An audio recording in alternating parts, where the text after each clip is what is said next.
In this video, ituturo ko sa inyo kung paano i-apply ang vegan diet sa bucket list nyo. So mga bay, after ng jogging ko, so ito talaga yung routine ko after ng jogging at prefer na agad ng food. Actually, ito yung pinakamahirap mga bay. Yung mag-isa ka lang, walang nag-aasikaso sa'yo. Yun ang pinakamahirap kasi pag nagda-diet ka na, pagod na yung katawan mo. Tsaka kailangan mo pang gumalaw, kailangan mo pang asakasuhin talaga yung sarili mo. Kasi wala kang inaasahan eh. Yun ang mahirap. Kaya minsan swerte ng mga ibang boksingero na may nag-aasikaso, ano. Tulad na lang nila Marlon Tapales. No, ako ina-admire ko si Coach Arnel. Kasi si Coach Arnel, dati nakikita ko, trainer na siya, and then nilulutuan pa niya yung mga boxer niya. So, yun talaga ina-admire ko na trainer. And then, yung iba naman, like Nonito Donaire, andyan yung asawa niya. So, yun ang maganda, no? Meron siyang, merong nag-aalaga sa kanya. And yung iba naman, kung mayaman ka na, merong taga luto. Kumbaga, meron kang yung iba, meron namang nutrient, tawag dito. Basta yun na yun. Di ko sa bunga ko, no. So, nasa dulo ng dila ko, hindi ko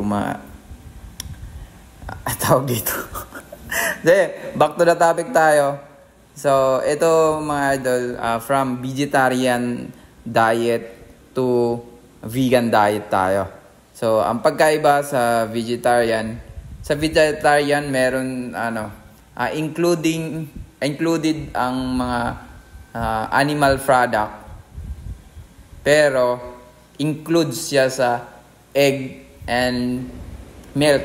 So, pwede pa rin tayo kumain ng milk and egg sa vegetarian. Ang kaibahan lang dito sa vegan, talagang wala na talagang wala nang egg. Puro na talaga siya vegetables and fruits. Yun ang pagkaibahan ng vegan. So the main topic natin is ituturo ko sa inyo kung paano i-apply ito. So ito hindi ko advisable na for the meal. Ito para sa regular na tao kagaya sa inyo. Ina-advise ko to for dinner. So maganda no for dinner. So, kasi sa amin mga vegan diet dito, mga immortal, no. Pwede namin tong ginagawa namin tong meal. Kilaw, kumbaga, no? Mula umaga hanggang hapon, yan na yung kinakain namin. So, ang goal natin talaga is yan lang, busugin lang para masustain natin. Doon ko lang ina-apply dito kasi gutom. Magkaiba kami. Magkaiba tayo kasi ako for cutting weight na talaga lang eh. So, pahinga mo lang, ayos lang. Magkaiba ang sa inyo. Hindi ko advisable sa inyo to kasi yung iba sa atin mayroong mga trabaho. At manglalantama talaga, wala kang kumbaga, wala kang makukuhang lakas dito. So, ang ginagawa ko rin talaga dito is mabusog lang, saka bumaba yung timbang ko. Kaya dito nagtitik ako ng detox and actually nag-detox na ako kagabi. So, grabe na yung bawas ko din. Nakapagbawas na rin ako kanina. 2 beses ako napagbawas.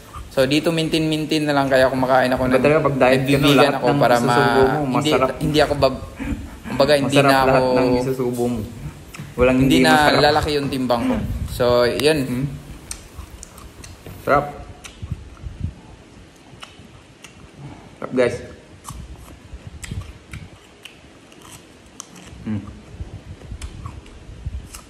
Sabi. Ang goal natin, busugin. Kasi ito, mababa lang yung nito. Hindi tayo bibigat dito.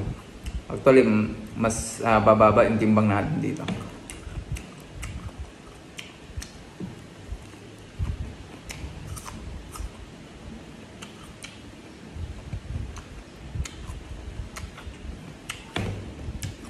ito yung perfect combination niya. Mayroon ka nito, tapos apple. Kasi yung apple, may konting tamis. Actually, ito, wala namang lasa eh.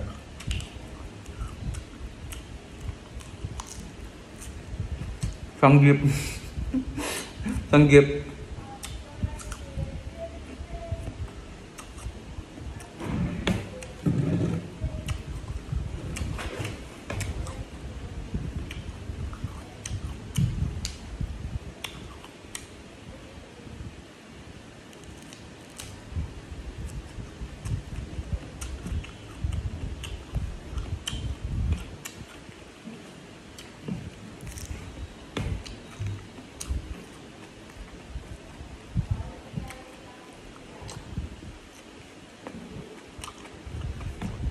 Sarap guys.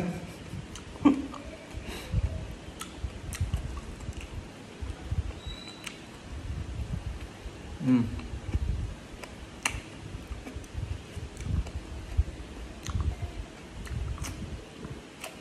Mm.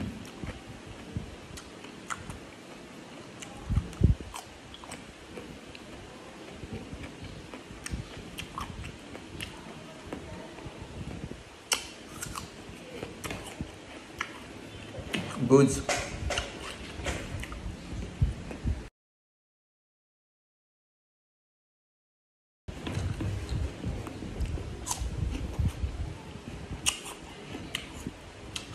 Hindi ko na maubos. Busog na ako.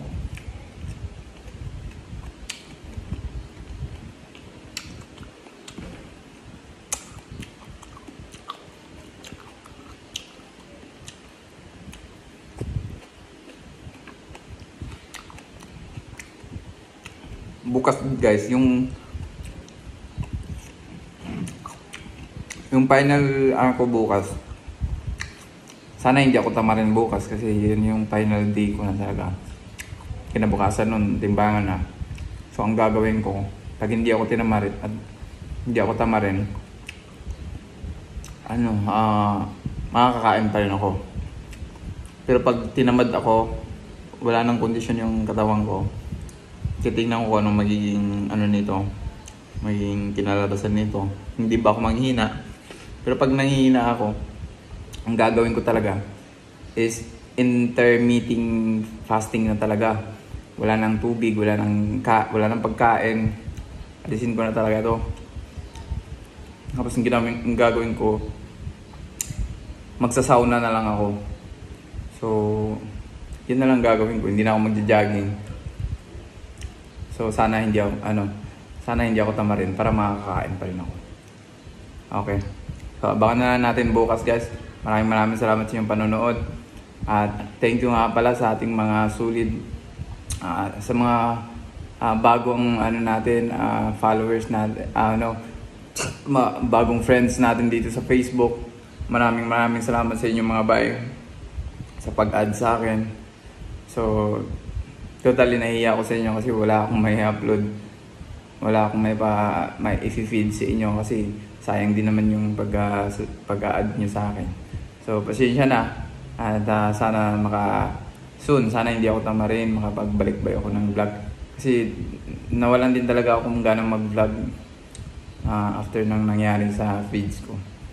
So, sayang, mga 200k followers na din yung page ko eh. And then dito, nagsisimula pa lang ako sa Facebook ko. So, actually maraming salamat pa rin kasi sinusundan nyo ako dito, no? So, kita-kits na tayo sa bukas kung mag-update pa rin ako sa inyo. So, ayun na lang. Maraming salamat sa inyo mga bay.